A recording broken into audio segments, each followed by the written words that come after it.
Hello everyone, কেমন আছো তোমরা সবাই? আজকে তোমাদের সাথে নিয়ে এসেছি নতুন আর একটা ভিডিও। আজকে সন্ধ্যাবেলা বানাবো চপ। তো কিসের চপ বানাবো চলো তোমাদেরকে দেখিয়ে দিই। আজকে তোমাদের সাথে শেয়ার করতে চলেছি ভেজিটেবল চপ। তো তার জন্য এখানে নিয়েছি বিট গাজর, আলু সেদ্ধ, সেটাকে আমি একটু মেখে রেখেছি, ম্যাশ করে রেখেছি। রয়েছে কর্নফ্লাওয়ারের জল, রয়েছে ভাজা মশলার গুঁড়ো, কী মশলা রয়েছে ওর মধ্যে পরে বলে দিচ্ছি। রয়েছে ধনেপাতা কুচি, বাদাম, রয়েছে আদা গ্রেট করার, কাঁচা লঙ্কা, আর এখানে রেখেছি সুজি আর ব্রেড ক্রাম্বস। তো এগুলোকে এই যে মিশিয়ে নিলাম। তো চলো এবার রান্না করা যাক। তো প্রথমে কড়াইতে সাদা তেল দিয়ে দিলাম। তেলটা একটু গরম হয়ে আসলে এর মধ্যে দিয়ে দেব জিরে।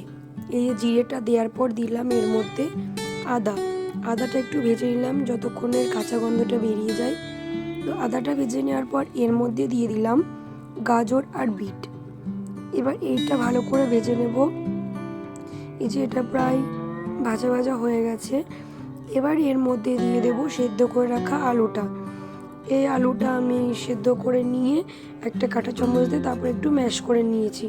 তোমরা চাইলে হাত দিয়েও করে নিতে পারো বা গ্রেটার দিয়েও গ্রেট করে নিতে পারো, অসুবিধা নেই।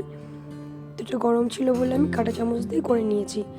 তো এই যে আলুটা দিয়ে দিলাম। এবার আলুটা দেওয়ার পরে সবজিগুলোর সাথে আলুটা ভালোভাবে মিশিয়ে নেব। তোমরা চাইলে বিট গাজরটা আগে থেকে সেদ্ধ করেও নিতে পারো, তাহলে আরও ভালো হবে। এবার এর মধ্যে দিয়ে দিলাম কাঁচা লঙ্কা কুচি আর দিয়ে দিলাম ভাজা মশলা যেগুলো ছিল। তো শুধু ভাজা মশলাই না, আর দিয়ে দিলাম বাদাম ভাজা ওর মধ্যে ছিল ধনে গুঁড়ো, জিরে গুঁড়ো, শুকনো লঙ্কার গুঁড়ো, আর রয়েছে হলুদ, লবণ। তো এবার এইটা দিয়ে ভালোভাবে মশলার সাথে আর সবজির সাথে একসাথে ভালোভাবে মিশিয়ে নেব। তো এই যে ভালোভাবে মিশিয়ে নিয়েছি। আর এর মধ্যে লাস্টে দিয়ে দিচ্ছি নামানোর আগে একটু ভাজা মশলা, এটা বাড়িতে তৈরি করা ভাজা মশলা। তো সেটাই দিয়ে দিলাম, আর ওপর থেকে দিয়ে দিলাম ধনেপাতা কুচি। এবার এইগুলোকেও ভালোভাবে মিশিয়ে নেব।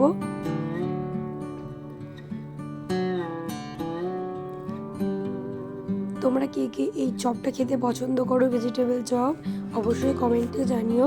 আর কারা কারা বাড়িতে বানিয়েছো সেটা আমাকে জানিও।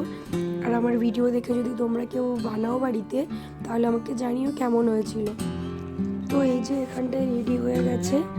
আমি এখানটায় থালায় নামিয়ে একটু ছড়িয়ে দিলাম যাতে ঠান্ডা হয়ে যায়। আর এই যে একটু একটু গরম রয়েছে, আমি হাত দিয়ে একটু এগুলো একসাথে একটু মেখে নিচ্ছি। আর এখন লম্বা করে মানে হাত মুট করে এই যেরকম একটা শেপ দিয়ে নিলাম। দেখো এই যে আমার সব কটা চপ বানানো হয়ে গেছে। এবার এইটা প্রথমে প্রথমে একটা করে চপ নেব। চপটা দিয়ে দেব কর্নফ্লাওয়ারের মধ্যে, কর্নফ্লাওয়ারের থেকে চুবিয়ে নিয়ে তারপরে দেব ব্রেড ক্রাম্বস আর সুজিটা রেখেছিলাম একসাথে মিক্স করে ওর মধ্যে। তো এই যে এরকমভাবে কোট করে নিচ্ছি, কর্নফ্লাওয়ার থেকে তুলে নিয়ে ব্রেড ক্রাম্বসে আর সুজি একসাথে যেটা মিক্স সেটাতে কোট করে নিলাম।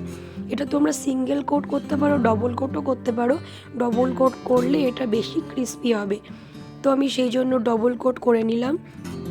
তো এই যে এক এক করে আমি এটা বানিয়ে নিচ্ছি। আর এই যে হয়ে গেছে বানানো আমার। তো সব বানানোর পরে এবার ভাজার পালা। তো আস্তে আস্তে একটা একটা করে সব ভেজে নেব।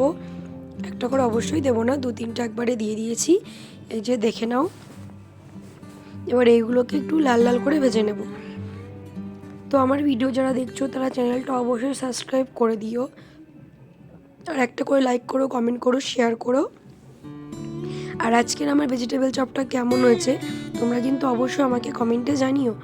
এই দেখো আমার সবকটা চপ বানানো রেডি। দেখো তো দোকানের মতন লাগছে নাকি দেখতে।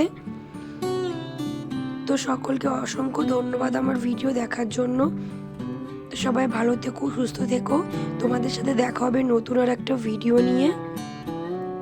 আর দেখো কাদেরকে দিয়ে আমি টেস্ট করিয়েছিলাম। এই যে আমার হিমাবাড়ি, একে তো তোমরা আগেও ভিডিওতে প্রায় হয়তো দেখে থেকেছো। একে বলছি হিমাবাড়ি সসটা কেমন, বলছে ভালো না। আমি বলছি ভালো, বলছে না না না না। হ্যাঁ দাদা বসবে। এই দাদা কেমন হয়েছে এটা কি বলতো বাবা? ভেজিটেবল চপ একটু দেখা, সবাইকে দেখা। দেখে নিলে কারা আমার চপটা টেস্ট করেছিল। তো থ্যাংক ইউ সবাইকে, দেখা হবে নতুন আর একটা ভিডিওর সাথে। তো সবাই ভালো থেকো, সুস্থ থেকো, আর অবশ্যই কমেন্টে জানিও যে কেমন হয়েছে আজকের রেসিপি।